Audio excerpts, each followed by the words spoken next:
Hello, today's video is going to be about graphing rational functions. So yesterday we talked about the reciprocal function, and that is just 1 over x.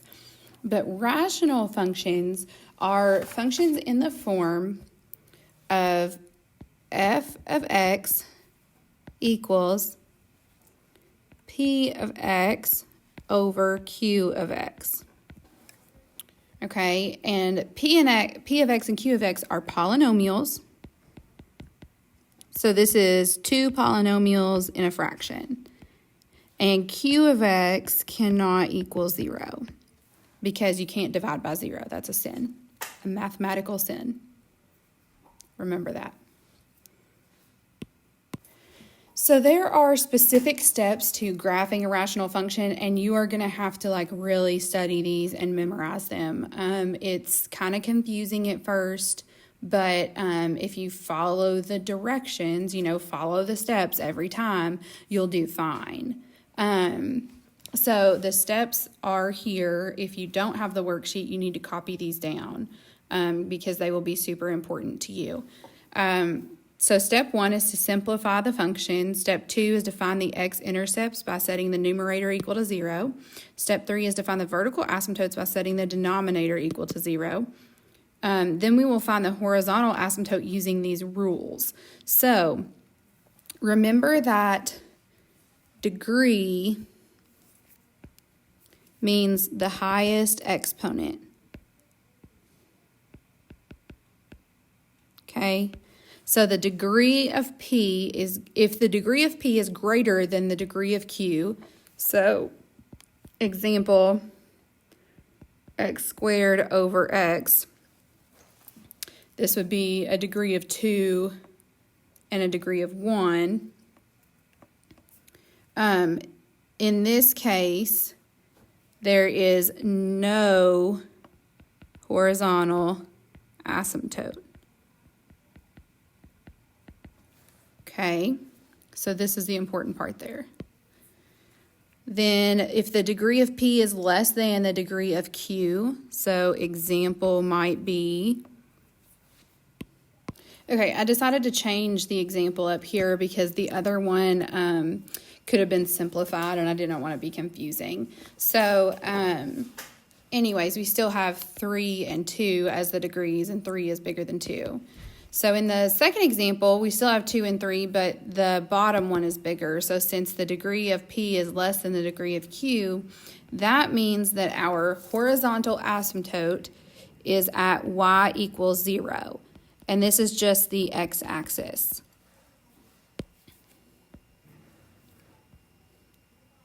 And finally, if the degrees are equal, so let's say we have x squared plus 3 over x squared minus 2. In this case, it will be the leading coefficient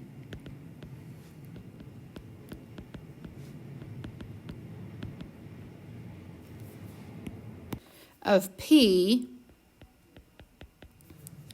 divided by the leading coefficient of q. Okay, so the leading coefficient is the coefficient of the number with the highest variable. So in this example, the horizontal asymptote would be y equals 1 over 1, which is just 1. Okay. Then it says to identify any holes in the function. What in the world is a hole? Here we go. A hole is a point at which there is a break in the graph. This occurs when there is a common factor between the numerator and denominator. So to find the x-coordinate, you set that common factor equal to 0. To find the y-coordinate, we substitute the x-coordinate into the simplified function. Okay, I read through that fast because it's not even going to click. It's not going to make sense until we do some examples. All right, how long do you have to watch this video? You really need to watch at least numbers 1, 3, and 5. These all have special things about them. I'm also going to do 7 and 9 just to have more examples in there. It's up to you if you want to watch those or not. You still have to do all 9 problems at the end of the day before you turn it in. All right, so let's just jump right in. The way that I want us to do this, I want you to have a system and I want you to follow it every time because this gets confusing if you don't stick to a system. So we're going to number our steps just like they are on the chart that we did. Okay, so step number 1 is to simplify the function. So in this case, this is already simplified. There's nothing that we can do to simplify that. So we don't have to do number 1. Number 2 is to find the x-intercept. And to do that, we set the numerator equal to 0. So x minus 4 equals 0, and then we solve for x by adding 4 to both sides, and we are going to get x equals 4. So we're going to go ahead and put that in the x-intercept blank, but remember that an intercept is a point, so this is the point 4, 0. All right, then step number 3 is to find the vertical asymptote. And we do that by setting the denominator equal to 0. So we are going to have x plus 4 equals 0. Subtract 4 from both sides to get x equals negative 4. An asymptote is a line. That's not what I meant to do. An asymptote is a line. So lines have to be given by an equation. So the equation is x equals negative 4. All right, number 4, the horizontal asymptote. We have to compare the degree. So we have the degree of P and the degree of Q. So P is always the top. Just think P comes before Q, so it's on top. And the degrees are both 1. So these are equal to each other. So when they are equal to each other, we do the leading coefficient over the leading coefficient. So the degrees are both 1 because there's nothing there. But also the leading coefficients are both 1. So that means this is going to be 1 over 1, which is just 1. A horizontal asymptote is a line. That means it must be an equation when you write it down. And horizontal lines are always y equals. So we have y equals 1. Then we want to look for a hole. So holes. Holes happen whenever we have common factors. Well, we did not factor anything. Nothing canceled whenever we simplified our function because it was already simplified. You'll understand this more whenever we get to the next example because I believe there are holes in the next example. Yes, there is. Okay, so but for this one, there are no common factors. So that means we have no holes. So we're going to say none. And at this point, I want you to pull out a calculator or pull up Desmos. Okay, so we want to see what this graph is going to look like. So once you have done steps 1 through 5 and you filled in the x-intercept, vertical asymptote, horizontal asymptote, and holes, once you've done all that, I want you to stop before you graph and do domain and range, and I want you to graph it on your calculator. So we're going to go to y equals, and then we're going to use the shortcut alpha y equals enter to make a fraction bar, and I'll show you in just a second how to do this without the fraction bar. And we have x minus 4 over x plus 4. So if you're unable to do the fraction bar, this would look like parentheses x minus 4 divided by parentheses x plus 4. Okay, so those are the same thing. I'm going to clear one out so we don't have it on there twice, and I'm going to click graph. Okay, so the first thing I want to check is, does it look like the graph crosses the x-axis somewhere around 4? Yeah, that looks reasonable. Okay, does it look like the line x equals negative 4 could be a vertical asymptote? Yeah, it does. Does y equals 1 look like a possible horizontal asymptote? Yes. And your calculator is not going to show you holes. You'll see it in the table in a second. I'll show you what that looks like, but your calculator is not going to show that to you. So what we're going to do now is we are going to go, I'm going to have to catch up in a second. So what I would like for you to do first is to draw in your horizontal and vertical asymptotes. So I'm going to try to do this, but then they're going to disappear on me in a minute, which is fine, but that's just the way it goes. All right, so x equals -4. That's right here. Y equals 1. That's right here. And we don't have any holes. So I would want you to put this stuff in first. Then I would want you to pull up the table on, and this is what I was saying, that's going to disappear so that I can use the graph. But I want you to pull up the table. So you hit second graph for table, and our coordinate plane is 10 by 10. So we want to go to -10, and basically I want you to graph every easy point that you see on there. So we're going to go in and graph the point -8, 3. -8, 3. You'll graph -6, 5, -5, 9. And if you look at -4, there's an error. That is because that is an asymptote. So then we are going to scroll down to the next set of numbers. You will graph -3, 7, or -7, -2, -3.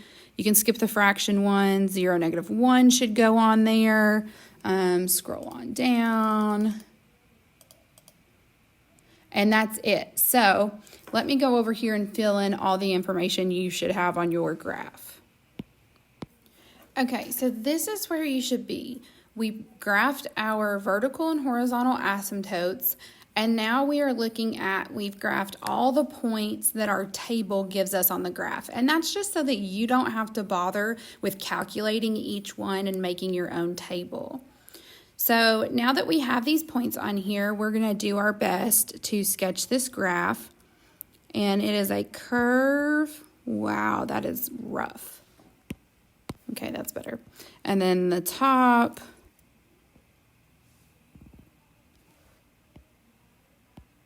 Okay, so that is what our graph should look like. So now we want to talk about domain and range. In this case, it is the same as it was with reciprocal functions. We take this and we make them the opposite. There are going to be special cases, but we will look at those when we get to them. So right now we just have x is not equal to -4 and y is not equal to 1. So it's just these, but the opposite. All right, that's all for number 1. So let's dive right into number 3. Step number 1 is to simplify the function. So in order to simplify rational expressions, we have to factor everything. And that numerator is the difference of two perfect squares. So it's going to factor to x plus 1 times x minus 1. And then we have x minus 1 on the bottom. So these two are going to cancel, and we're going to be left with x plus 1. I'm going to put a box around that because that is, for the most part, we are only worried about that new simplified function. We are going to come back to the original one whenever we graph it on the calculator. This time I'm going to show you how to graph this in Desmos. Okay, so number 2 is to find the x-intercept. We do that by setting the numerator equal to 0. And remember, anything that that isn't a fraction, you can just make it over 1. So the x-intercept is going to be x plus 1 equals 0. And if we subtract 1 from both sides, we get x equals -1. But an x-intercept is a point, which means we have to write it as a coordinate pair. All right, then number 3 is to find the vertical asymptote. And we do that by setting the denominator equal to 0. Well, 1 equals 0 is not a true statement. 1 does not equal 0. So that means that we are not going to have a vertical asymptote. So we're going to write none here. Number 4 is to find the horizontal asymptote. And we do that by comparing the degrees. So we have the degree of P and the degree of Q. So the degree of the top is 1 and the degree of the bottom is 0. Because anytime that there's no exponent at all, that degree is 0. So the degree of P is greater than the degree of Q. And that tells us from our chart that we will have no horizontal asymptote. So once again, none. Anytime you don't have a horizontal asymptote, okay, this is a big deal. I'm going to put a red star because it matters a lot. So if you don't have a horizontal asymptote on one of these, you really have to look at that graph because there's probably going to be something odd about it. For example, I'm going to show you the graph of the graph of a different problem in a second. But let's finish this one out first. So there's no horizontal asymptote, which is a big deal. And number 5 is to find any holes. Well, we canceled an x minus 1. So these had a common factor of x minus 1. So we're going to set that equal to 0. And we're going to find that x equals 1. But a hole is at a point on the graph. So we have to figure out what y equals. So we're going to plug in, we're going to find what f of 1 equals. And we can use the simplified version, so it's just going to be 1 plus 1, and that equals 2. So our hole is at the point 1, 2. So now we have all of the information that we need to be able to start looking at our graph and our table. So first I said I wanted to show you an interesting graph. This is the graph from number 6. We're not going to go over number 6, but number 6 is one that does not have a horizontal asymptote. And look at how odd this graph is. This graph actually has something called an oblique asymptote, and that is a diagonal line that the thing will never touch. And you don't have to find that line, but you have to make sure that when you don't have a horizontal asymptote, that you really make sure that you pay attention to the graph because they can be weird, like this one. Okay, so I said that I would do this one on Desmos. So here we are at Desmos. We're going to type in f of x equals x squared minus 1 because even though we reduce this function, we want to graph the original whenever we do this. We want to make sure that we're looking at the original function. So if you look here, I want to be able to see, I want to be able to see from negative 10 to 10. Oh, I did that backwards, but it's fine. And then negative 10 to positive 10. So that's what it's going to look like on your paper. So it seems like we have a line, nothing more. But we know that we have a hole in this line, and it's not showing us that. So what we need to do is we need to look for our table. And the way that we find a table in Desmos is we click inside of this. So like, if you're on number 2, you need to click back on the function that you're working with, click the settings button, and then click this table. And then you're able to type in the x values that you want. And remember that our whatever this is, coordinate plane, goes from negative 10 to positive 10. So we're going to type those numbers in so that we can see everything we want to see all at once. All right, so here's our table ready to go on Desmos, and you can see that every single point actually takes you to somewhere on the graph, like they're all good points to plot, and it's just a line, but we have a hole, an undefined point at 1. That's where our hole is. So let's take this information and go back to our graph and graph it. So we had a hole at 1, 2. So that is right here. So you need to put an open circle in a place where there's a hole. And I like to do the holes and the asymptotes in a different color than the rest of the graph. So open circle around where the hole is, and then we're going to go back in and fill in the rest of our function. And if you looked at that table, the line is just going to go perfectly diagonal through the graph. So all of these points are on our line. So we've got that way and that way with a hole in the middle. All right, so this means that our domain is everything except these. So x cannot equal -1 or +1, and y cannot equal +2. And that's all for number 3. For number 5, once again, we're going to start by reducing the function. So we have f of x equals, and then you can factor this. You can use whatever method you prefer to factor, but you should end up with 2x plus 1 times x minus 1 over x minus 4 times x plus 3. Now, there is nothing in common. There's nothing we can cancel. So you'll see that this does save us a step later on, but there's nothing else to do in this moment for that. So the second step is to find the x-intercept, and we do that by setting the numerator equal to 0.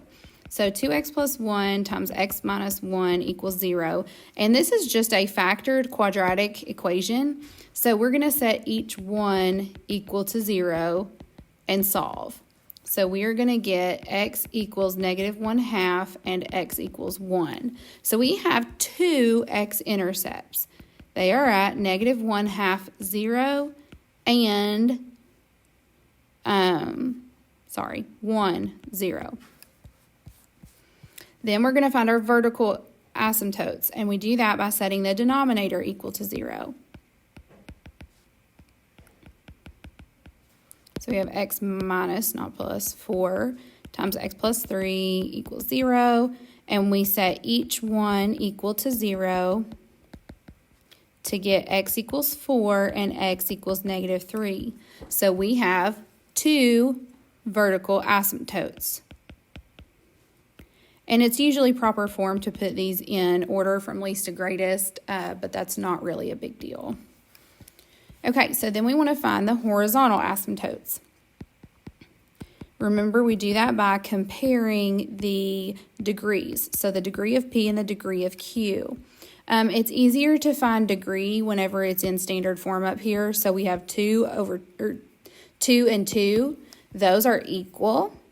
So that means we have to use the leading coefficient divided by the leading coefficient. So we have 2 divided by 1. And so our horizontal asymptote is at y equals 2. Then we want to find the holes. So this is any common factors, but we did not cancel anything. So there are no common factors, and therefore there are no holes. So let's go see what our graph has to say about this. All right, so we go to our calculator, we type this in. I've shown it to you correctly here. If you don't have the newer calculators and can't make the fraction bar, put the top in parentheses, then division, put the bottom in parentheses. Hit graph and see what we've got here. Okay, so this graph is kind of crazy. So what we want to do is we know where our asymptotes are, and we don't have any holes, but we don't really know much about where this parabola ends. And it's not really a parabola, it's still a hyperbola, but anyways, sorry, lost my train of thought here. All right, so this is what our general graph is supposed to look like. Let's take a look at our table really quickly. Remember, second graph to find the table. And here are all of our points, and it looks like they are pretty wild. They're like really odd points. So let's go start graphing some stuff. I want you to go through and use every point that has a whole number, and honestly, some of the half ones. So like, because there's so few whole number ones, -2, -3 halves, we should probably put that on there. Yeah, so graph as many points as you can from the calculator and also draw your asymptotes in. All right, so here are all the points that I chose to put on here. Then you want to go in and sketch the graph, and remember you can do this based on your calculator's picture. It doesn't have to be perfect. See, obviously it doesn't have to be perfect. Mine is terrible. Okay, so this is roughly what our graph looks like.